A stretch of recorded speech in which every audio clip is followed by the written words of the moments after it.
Bonjour et bienvenue sur Europe Hebdo, votre podcast de revue de presse européenne hebdomadaire. Pour cette 28e semaine de 2024, la vie de l'Union garde un œil sur la recomposition du Parlement européen, les États membres perdent patience face à la présidence hongroise, l'Union remet la tête dans les étoiles et l'antisémitisme est au plus haut dans l'Union. Dans le club des 27, le sommet de l'OTAN prend une place de choix. La Pologne rejette un premier projet de réforme de l'IVG. La Slovaquie est contrainte de revoir sa réforme pénale. Carles Puigdemont voit une de ses affaires classée. La Lituanie veut réautoriser les bombes à sous-munitions. Et la Finlande adopte une loi immigration d'exception. Et chez nos chers voisins, on suit les premiers pas de Keir Starmer en tant que Premier ministre. Les opposants Oleg Orlov et Yulia Navalnaya sont condamnés et la Géorgie s'éloigne de l'Union. On passe sans plus attendre à la vie de l'Union. Parlement européen. Le groupe Patriotes pour l'Europe devient le troisième groupe parlementaire. Comme annoncé le 30 juin par Viktor Orban, Andrej Babiš et Herbert Kickl, le groupe des Patriotes pour l'Europe prend vie au Parlement européen. Mais législative française oblige, le groupe attendait le Rassemblement national et Jordan Bardella pour passer à l'action. On connaît désormais ceux qui le composent.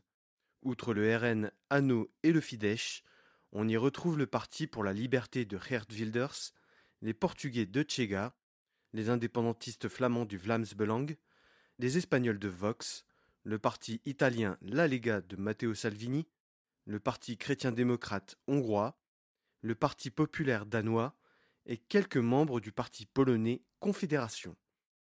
Le groupe a 84 eurodéputés, ce qui le fait passer devant CRE grâce au débauchage de Vox.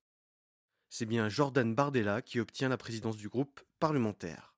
Mais premier couac, l'ancien général italien Roberto Vanacci, qui a récupéré la vice-présidence du groupe pour la Lega, qui n'a jamais caché son admiration pour Mussolini, considère que les personnes homosexuelles sont, je cite, pas normales, et que l'athlète Paola Egonu ne pouvait pas représenter l'italianité à cause de sa couleur de peau, devrait se voir dépossédé de son titre. En effet, le Rassemblement national souhaite poursuivre son œuvre de dédiabolisation et remet déjà en cause son élection. Même si le poids des patriotes pour l'Europe fait d'eux la troisième force du Parlement, le cordon sanitaire qui s'appliquait à identité et démocratie devrait se poursuivre. Au moment de choisir les présidences de commission, le bloc central SND, Renew et PPE fait barrage pour que les patriotes n'obtiennent aucune présidence de commission parlementaire. Parlement européen encore, l'AfD fonde l'Europe des nations souveraines. C'est la surprise de cette semaine. L'AfD, mise au ban d'identité et démocratie par le Rassemblement national, et qui n'était pas souhaitée dans le nouveau parti des Patriotes pour l'Europe, a réussi à constituer un groupe parlementaire le mercredi 10 juin. Ce groupe s'appellera l'Europe des nations souveraines. Il sera plus à droite encore que les Patriotes pour l'Europe. Il dispose de 25 eurodéputés provenant du parti bulgare Vazrajdane, du parti tchèque Liberté et démocratie directe, du parti lituanien Ordre et Justice, du parti République de Slovaquie et quelques membres du parti polonais Confédération, un législateur hongrois et Sarah Knafo, unique représentante de Reconquête. Le parti espagnol La Fête est finie s'est retiré au dernier moment. Même au sein de l'AfD, ce choix ne fait pas l'unanimité, puisque l'Europe des nations souveraines ne réunit que des partis isolés, marginaux, considérés comme trop extrémistes par l'extrême droite incarnée par le RN et le Fidesz. Mais techniquement, le fait d'avoir un groupe leur permet d'avoir du personnel qui pourra être mis au service des eurodéputés, du financement du Parlement européen, des capacités de se réunir, ce qu'ils n'auraient jamais eu en tant que non-inscrits. Parlement européen toujours, l'influence de Giorgia Meloni s'effondre. Alors qu'avant les élections, elle était pressentie pour être incontournable aux yeux du PPE, les pertes très relatives du bloc central combinées à la recomposition de l'extrême droite, Giorgia Meloni voit son influence décroître. Comme j'ai pu l'aborder précédemment, La création des Patriotes pour l'Europe a réussi à attirer Vox, qui était jusque-là chez les conservateurs et réformistes européens. Un débauchage qui inverse le rapport de force et qui fait glisser ECR au quatrième rang. Alors qu'Ursula von der Leyen semblait lui donner des garanties avant les élections européennes, une eurodéputée du mouvement 5 étoiles, Valentina Palmisano, a déclaré que la présidente sortante de la Commission l'évitait de manière ostentatoire. Plus question de concéder quoi que ce soit à CRE pour la composition de la prochaine Commission. Alors que CRE souhaitait mettre la main sur la présidence de la Commission Liberté, Justice et Affaires intérieures du Parlement européen, une coalition allant de la gauche unitaire jusqu'au PPE a empêché l'octroi d'une commission aussi sensible au groupe d'extrême droite.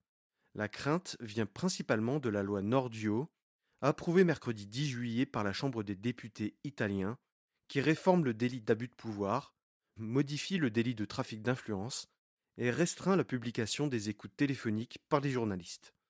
L'autre crainte était qu'un parti comme le PIS polonais, qui était poursuivi par la Cour de justice de l'Union européenne pour manquement à l'état de droit, en prenne la présidence. À la place, CRE devrait récupérer la commission agriculture. Conseil de l'Union européenne, la présidence hongroise remise en cause? Après 2 visites qui ont provoqué l'ire de ses pairs, Viktor Orban continue sa tournée internationale sans les en informer. Son 3e déplacement n'est autre que la Chine. Même si Viktor Orban tente de justifier ses voyages par, je cite, une mission de paix et des rencontres purement bilatérales, il détourne l'objet de la présidence tournante. Pour chacun de ses déplacements, il a utilisé le logo de la présidence hongroise du Conseil de l'Union européenne, et tout ça sans l'inscrire à l'agenda de la présidence. Une façon de faire qui a le don d'énerver la Commission européenne et les 26 autres pays qui demandent des explications. L'argument des rencontres bilatérales n'a satisfait que la Slovaquie. La Commission menace de ne délocaliser aucune de ses réunions de travail dans le pays assurant la présidence tournante, comme c'est de coutume. Sa façon de valider la propagande de Vladimir Poutine en se présentant comme le président des Européens, de négocier un accord de paix sans mandat des 26 autres pays, va à l'encontre de toute bonne pratique institutionnelle en faisant cavalier seul. En moins d'une dizaine de jours, il a convaincu les commissaires européens et les 26 de n'envoyer que des subalternes aux réunions afin de montrer leur mécontentement vis-à-vis de la présidence hongroise, voire de les boycotter, une façon de nuire à l'action de la présidence hongroise. Une nuisance qui en répond à une autre, puisqu'en effectuant sa tournée diplomatique, Viktor Orban a toujours utilisé une ligne politique inverse de ce qui a été entendu au niveau de l'Union. Mais malgré toutes les critiques, Viktor Orban continue son ballet diplomatique. Il a profité du sommet de Washington de l'OTAN pour faire détour à Mar-a-Lago, dans la résidence de Donald Trump, dont la potentielle victoire en novembre viendrait valider la tactique de Viktor Orban. Le candidat républicain à la présidence des États-Unis n'a eu de cesse d'inciter ses troupes au Congrès à bloquer les paquets d'aide à l'Ukraine. Le Parlement européen réfléchit déjà à éventuellement mettre fin à la présidence hongroise. Les États membres, eux, ont adressé un carton jaune à la Hongrie mercredi 10 juin pour être contrevenus aux positions de l'Union européenne.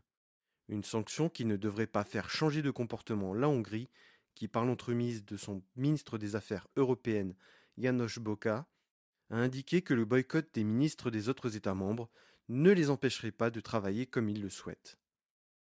Espace. L'Europe de retour dans l'espace avec Ariane 6. C'était le grand pari de la semaine. 1 an après avoir mis fin au programme Ariane 5, Ariane 6 devait prendre le relais. La faute au Covid, la livraison a pris 4 ans de retard. L'attente était d'autant plus grande, la pression aussi. La concurrence spatiale s'est accrue avec de nouveaux pays qui rentrent dans la course aux étoiles, mais aussi des acteurs privés comme le SpaceX d'Elon Musk. Mais alors que les Européens voulaient poursuivre leur programme Galileo, ils devaient s'en remettre à des lanceurs spatiaux extra-européens, pouvant rendre vulnérables les équipements étant donné la concurrence technologique. Avec les sanctions envers la Russie, il n'était plus question de travailler avec Soyouz. Un incident sur la fusée italienne Vega C a stoppé les envois dans l'espace, le temps de régler une anomalie sur l'un des moteurs. La Vega C sera de retour sur le pas de tir, au mieux fin 2024. Il a fallu faire appel à SpaceX pour poursuivre le programme Galileo. L'échec inaugural d'Ariane 5 en 1996 est resté dans toutes les têtes. Mais mardi 9 juillet, les doutes et les inquiétudes se sont dissipés. Envol réussi d'Ariane 5 dans le ciel de Kourou. La fusée a pu mettre en orbite des mini-satellites. La grande prouesse technologique de cette fusée, c'est sa capacité à rallumer le moteur de l'étage supérieur, permettant de placer des satellites à des orbites différentes. Seule petite déception, ce moteur n'a réussi à se rallumer que 2 fois sur les 3 prévus. La troisième n'a pu que partiellement fonctionner. Mais ce qu'il faut retenir, c'est que le programme spatial européen retrouve son autonomie stratégique. Un lancement qui a même reçu les félicitations de Bill Nelson, le patron de la NASA. Ariane 6 affiche déjà 29 vols dans son agenda, dont 24 d'ici 2027, du jamais vu pour un lanceur en développement, avec pour but d'arriver à 12 lancements par an par la suite et une cadence de production de la fusée ramenée à 1 an et demi au lieu de 3 pour Ariane 5. Discrimination. L'antisémitisme au plus haut dans l'Union. Jeudi 11 juillet, l'Agence européenne des droits fondamentaux a publié une étude sur l'antisémitisme dans l'Union européenne. Elle a été menée auprès de 8000 personnes de confession juive dans 13 pays de l'Union européenne. 96% des personnes interrogées disent avoir été confrontées à l'antisémitisme en ligne ou dans leur quotidien au cours des 12 derniers mois précédant l'enquête. Même si le phénomène n'est pas nouveau, il s'est amplifié avec la guerre menée à Gaza. 76% des personnes interrogées disent cacher occasionnellement leur identité juive, un chiffre qui monte à 83% en France.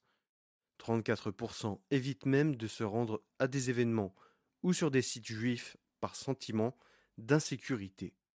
Les associations juives disent que le contexte s'est largement dégradé avec les représailles israéliennes dans Gaza, réduisant à néant la première stratégie européenne de lutte contre l'antisémitisme adoptée en 2021, qui avait contribué à réduire les incidents qui aujourd'hui augmentent de manière spectaculaire. Les stéréotypes négatifs sur la communauté juive demeurent, comme le contrôle des médias et de la finance, mais aussi le déni d'Israël à avoir le droit d'exister. Les personnes interrogées sont 4% à avoir subi des agressions physiques antisémites, contre 2% en 2018. Et 60% trouvent que leur gouvernement n'en fait pas assez pour protéger la communauté juive. Un sentiment d'insécurité qui oblige la communauté juive à investir dans sa propre sécurité. Passons désormais au Club des 27.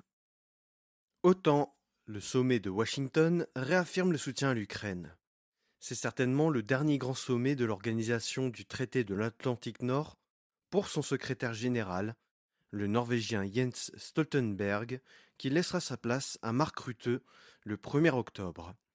Du 9 au 11 juillet, les 32 États de l'Alliance se retrouvaient dans la capitale américaine pour parler d'Ukraine, mais aussi de la Chine, dont les manœuvres d'intimidation se font de plus en plus ostentatoires. Malgré sa position officielle de neutralité, la Chine participe à l'effort de guerre russe. L'OTAN ne sait pas encore définir à quel point l'appareil d'État est impliqué, toujours est-il que certaines entreprises chinoises sont déjà sous sanction pour avoir fourni du matériel stratégique à la Russie. La Chine a d'ailleurs profité du sommet pour effectuer des exercices avec la Biélorussie à Brest, à 5 km de la Pologne et à 50 km de l'Ukraine, lundi 8 juillet. Un moyen pour la Chine d'indiquer qu'elle a des alliés partout et qu'elle aura les moyens d'intimider l'OTAN où qu'elle soit. Des manœuvres pour dissuader l'OTAN d'investir le Pacifique. La Russie, qui a massivement bombardé Kiev la veille du sommet, touchant l'hôpital Ormadit pour les enfants atteints de cancer et de maladies rares, a lancé comme un message aux Occidentaux. Les 32 États de l'OTAN s'engagent à renforcer la défense aérienne ukrainienne avec des dispositifs de défense plus avancés et plus d'avions de chasse F-16 pour sécuriser le ciel ukrainien. Plusieurs patriotes et un système SAMPT italien seront transférés à l'Ukraine. Joe Biden a promis que des dizaines de systèmes supplémentaires seraient fournis sans préciser lesquels ni combien. Les États membres justifient les retards de transfert par la lenteur des progrès des pilotes ukrainiens. Face à la Russie et la Biélorussie qui jouent l'intimidation, la Pologne veut multiplier sa présence militaire à ses frontières communes avec la Russie et la Biélorussie, qui est actuellement de 6 000 soldats. 8 000 seraient stationnés sur place et 9 000 seraient mobilisables en 48 heures, avec une force de réaction rapide. Varsovie est le pays qui investit la plus grande part de son PIB dans sa défense dans l'OTAN, avec 4%. Mais le fait marquant de ce sommet, ce sont les conclusions. Des conclusions qui déçoivent les Ukrainiens parce que même si elles font état d'une voie irréversible vers l'OTAN pour l'Ukraine, les termes restent flous, ne mentionnent pas concrètement une adhésion, mais un pont, le tout sans calendrier, sans mentionner les conditions et en rappelant qu'il faudra l'unanimité, et la Hongrie et la Slovaquie tempèrent déjà les ardeurs ukrainiennes. Aussi, les États membres invitent l'Ukraine à aller plus vite dans les réformes de l'État de droit, de l'armée, et indiquent qu'il faudra attendre la fin de la guerre avant d'aller plus loin. Le sommet a garanti une aide de 40 milliards d'euros à l'Ukraine sous forme d'équipements militaires, mais aussi une structuration de la coordination des approvisionnements et des programmes de formation sous l'égide de l'OTAN. Enfin, la Géorgie était présente lors de ce sommet. Mais sa loi sur les agents de l'étranger a pour conséquence de faire disparaître le terme de candidat à l'adhésion dans les conclusions du sommet, une première depuis 2008. Pologne, une première loi sur l'avortement rejetée. Je vous en avais parlé il y a quelques mois. Plusieurs propositions de loi pour légaliser l'avortement étaient proposées à la Sejm par plusieurs partis de la coalition gouvernementale, pas forcément d'accord sur les modalités, certains voulant un retour au statu quo de 1993, d'autres voulant libéraliser l'avortement. En 2020, le gouvernement mené par le parti Ordre et Justice, le PIS, avait fait adopter une loi réduisant l'IVG aux cas d'agression sexuelle ou d'inceste et en cas de danger pour la vie ou la santé de la mère. C'est un premier échec puisque la proposition de loi récolte 215 voix pour, 218 voix contre et 2 abstentions. Un des partis de la coalition, le Parti des paysans polonais, le PSL, a majoritairement voté contre 24 de ses 31 députés. C'était pourtant la proposition la plus consensuelle du gouvernement. Le parti Pologne 2050, pourtant réputé très conservateur sur ces questions, a majoritairement voté pour. La sanction a été directe pour 2 membres de la coalition civique de Donald Tusk, qui étaient absents sans excuse. L'un d'entre eux n'est autre que Roman Giertych, l'avocat de Donald Tusk, qui n'a jamais caché son opposition à l'avortement. 3 autres textes doivent encore passer le vote, mais ils sont bien plus audacieux, peut-être trop pour le Parlement polonais.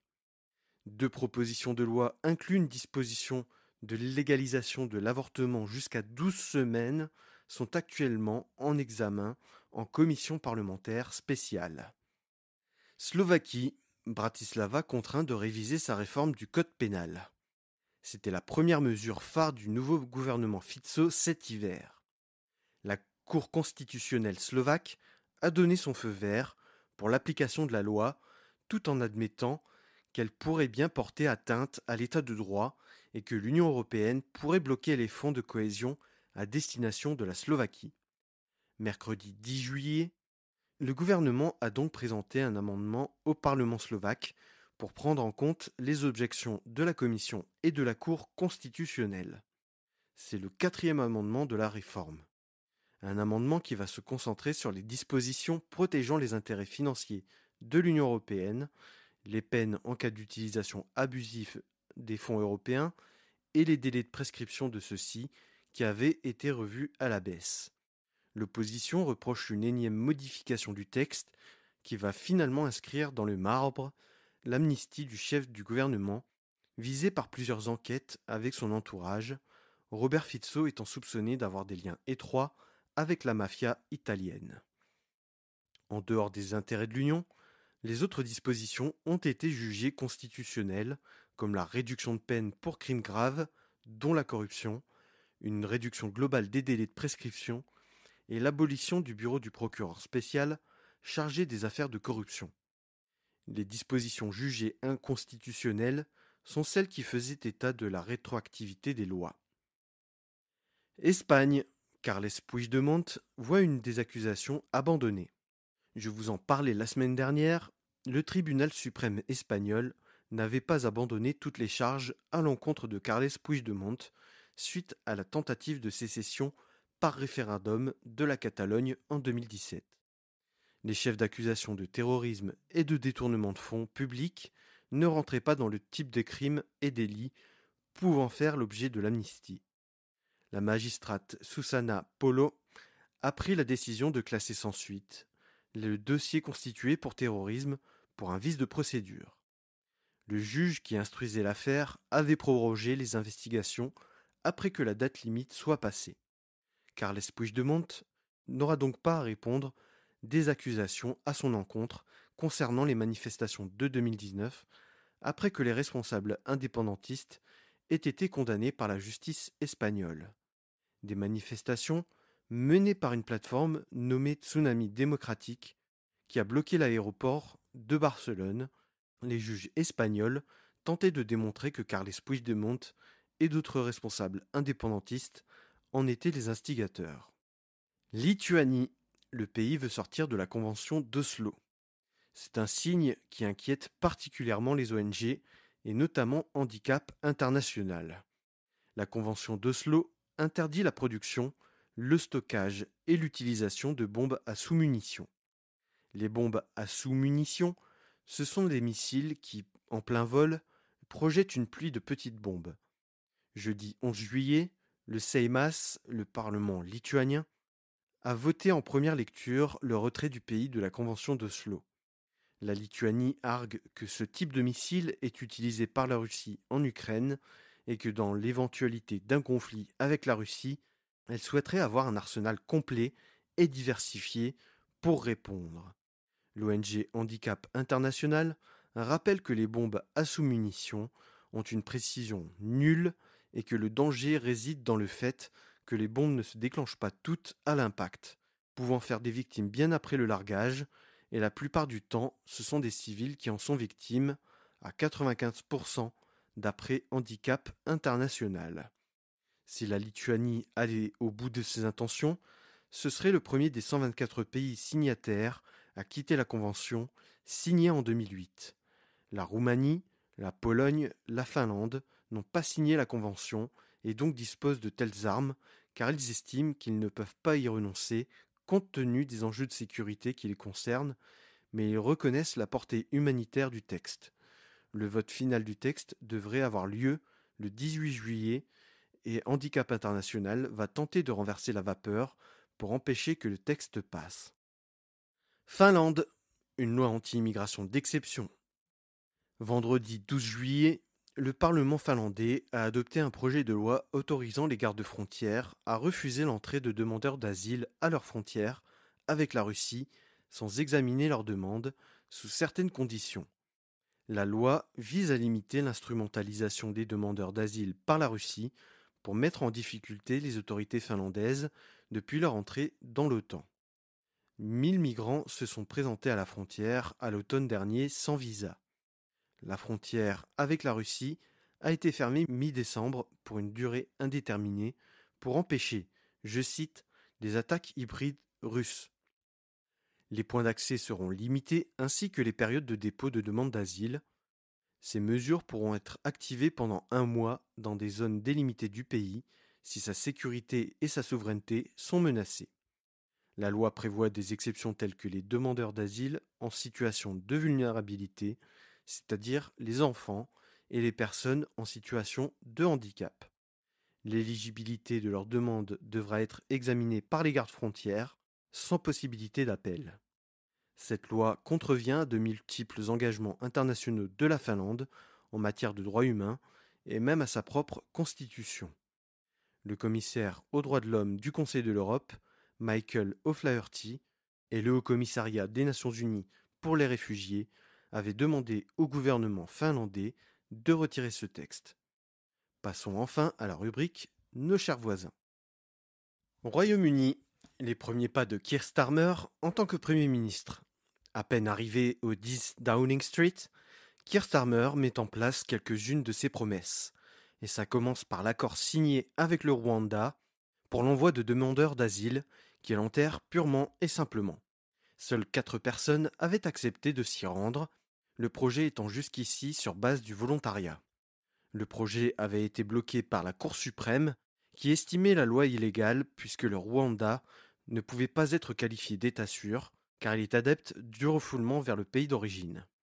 Le nouveau gouvernement travailliste veut mettre en place une unité de sécurité aux frontières, constituée de policiers dotés de pouvoirs antiterroristes, une structure qui fera l'objet d'un prochain projet de loi, mais on sait déjà que cela devrait permettre une coopération renforcée entre le renseignement, la police et les douanes pour lutter contre les passeurs. En enterrant l'accord, le gouvernement rend nuls les dossiers de personnes qui auraient dû être renvoyées au Rwanda. Keir Starmer a promis que leur cas serait traité selon la nouvelle politique d'asile mise en place par le gouvernement. Le Rwanda a déclaré de manière cynique que l'accord ne l'obligeait pas à rendre les fonds. Cette semaine, c'était aussi le premier rendez-vous international du nouveau Premier ministre avec le sommet de l'OTAN. Il se place dans les pas de ses prédécesseurs et réaffirme le soutien du Royaume-Uni à l'Ukraine. Keir Starmer souhaiterait aussi se rapprocher de l'Union européenne sur les sujets de défense. David Lammy et John Healey, 2 membres de son shadow cabinet quand il était dans l'opposition, se sont rendus à Berlin et Bruxelles. L'équipe gouvernementale travaille sur un pacte de défense avec l'Allemagne. Le Royaume-Uni tenterait même de participer au Fonds européen pour la défense. Une question qui sera certainement débattue lors de la prochaine présidence tournante, assurée par la Pologne au premier semestre 2025. Mais le Royaume-Uni devrait faire état de sa volonté dès le 18 juillet, lors de la réunion de la Communauté politique européenne, instance informelle intergouvernementale de coopération qui rassemble l'Union européenne et des pays voisins proches politiquement. Russie. Oleg Orlov condamné, Yulia Navalnaya visée par un mandat d'arrêt. Jeudi 11 juillet, Oleg Orlov a été condamné à 2 ans et demi de prison. Fondateur de l'ONG Memorial, dont le but était de faire l'inventaire des crimes de l'Union soviétique puis du régime de Poutine et de défendre les droits de l'homme jusqu'à sa dissolution fin 2022, était ouvertement critique de la guerre en Ukraine. Elle documentait les répressions depuis Staline jusqu'à Poutine, une organisation que le pouvoir voulait donc faire disparaître. Condamné à une amende en première instance, la justice russe a fait appel pour ses propos qu'il considérait discréditer l'armée russe. Une peine d'amende en première instance qui se voulait clémente compte tenu de son âge. Mais la persistance de ses propos ont offusqué les autorités qui ont voulu en faire un exemple. Autre dissidente visée par le pouvoir russe, Yulia Navalnaya est-elle visée par un mandat d'arrêt. Elle avait promis de poursuivre l'œuvre de son mari, Alexei Navalny. Elle a été condamnée à 2 mois par contumace pour participation à un groupe terroriste. Une condamnation qui sort de nulle part, puisque le dossier n'était pas inscrit, pas mis à l'ordre du jour du tribunal Basmany de Moscou. Yulia Navalnaya vit à l'étranger depuis 2021 et n'est jamais revenue en Russie. En réponse à cette condamnation, Yulia Navalnaya a déclaré que Vladimir Poutine était un meurtrier et un criminel de guerre. L'ancien avocat d'Alexei Navalny, Leonid Volkov, a souligné ironiquement que cette condamnation était une belle reconnaissance de la détermination de Yulia Navalnaya à poursuivre le combat de son mari. Géorgie. L'Union européenne annonce le gel de l'adhésion. Après l'adoption de la loi sur les agents de l'étranger, l'Union européenne avait prévenu qu'il y aurait des conséquences. L'UE a gelé une aide de 30 millions d'euros, ce à quoi les États-Unis ont ajouté l'annulation d'exercices militaires conjoints. C'est l'ambassadeur de l'Union européenne en Géorgie, Pavel Erchinski, qui a annoncé l'interruption du processus d'adhésion de la Géorgie à l'Union européenne. Malgré cette aide retirée aux autorités géorgiennes, l'Union européenne cherche à réorienter l'aide à la société civile géorgienne et aux médias indépendants. Ce n'est qu'une première étape dans la graduation des sanctions. Une action bien reçue par la société civile géorgienne.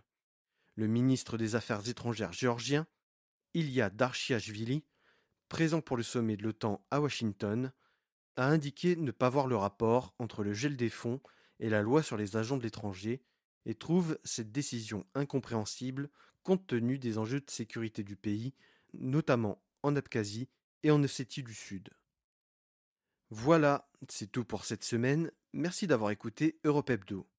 N'oubliez pas de vous abonner au podcast sur Spotify, Deezer, Apple Podcast, Amazon Music, YouTube et YouTube Music, mais aussi sur les réseaux sociaux, Facebook, Instagram et LinkedIn si ce n'est pas encore fait. Et pause estivale oblige, je vous donne rendez-vous le 26 août pour le prochain épisode d'Europe Hebdo. À bientôt sur Europe Hebdo.